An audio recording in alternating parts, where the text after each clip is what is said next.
Tell me, what is your absolute, I know folks that are tuning in, they love laughter. And that was a funny story you told. And that is very profoundly true. And that how you have to look at something like that and reflect back and say, would I go through that again? And how I mean, to me, Dave, to be honest, I don't feel like I have the right to tell other people how to go through, get through, and have the joy unless I've done it. I don't want somebody telling me. And then you've got your audience members that assume you've got the secret sauce. But the secret sauce is you got to completely, I call it doing the hokey pokey. You got to do the right thing, shake it off, and turn it around. Shake it off, turn it around. I love that. That's great. But yeah, I mean, that's one of the, humor has so many wonderful gifts to give us as a way to cope, as a way to reframe, as a way to cope with pain. I know you're working on your book, Raising Bells. Is that what it is? Yeah, we're getting there. We're getting there. Yeah, I didn't have a Southern mom, but a lot of my family, they're from West Virginia, Kentucky, Virginia.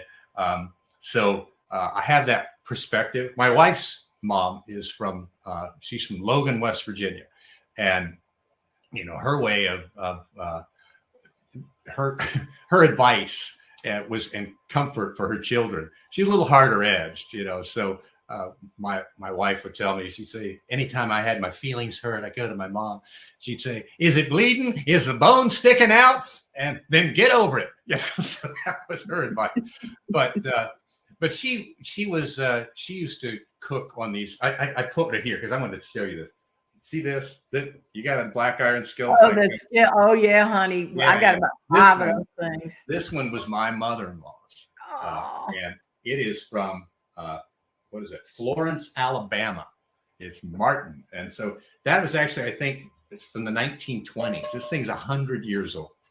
Oh man! Her grandmother, and so she cooked with it for a long time. She's now in assisted living. Thank God she's still with us. But when she got too old to cook and use those heavy skillets, she said, "Now I know you want to use you like to cook, and we do. We love to cook, and I love Southern cooking. I mean, I love what she'd call hillbilly cooking, but there's a lot of crossover, So we're raising tomatoes here, Jane. So I've got my fried green tomatoes. Oh, look at that! That's good. Oh, yeah, it is. Those are pretty. Yeah.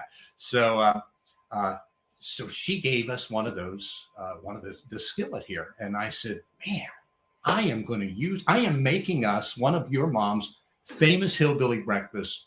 And of course, we know what this kind of cooking is. Southern cooking, her Appalachian cooking. It is fat, it's salt, it's cholesterol, and it is fantastic, right? I think the family crest is like 2 iron skillets over a field of Lipitor capsules. It's just, but it is so good for your soul, right? Got to get greased up every now and again. Got to get greased up every time. You got to get greased up. Yeah. I love that. And you don't even really wash them ever. I mean, do you? I mean, you just almost never wash them. It's very rare. No, you never put soap in it because stuff sticks. Right. And you call it. Well, that's seasoning. And I said, seasoning. This is seasoning from the Coolidge years. Okay. So it's the whole seasoning. But that's so funny. Go ahead. I'm sorry. I said, my friend Charles Petty has a line. He's from North Carolina. He's great guy, but he said that when I was a little boy, we didn't have no cholesterol. If we had it, Mama would have probably fried it.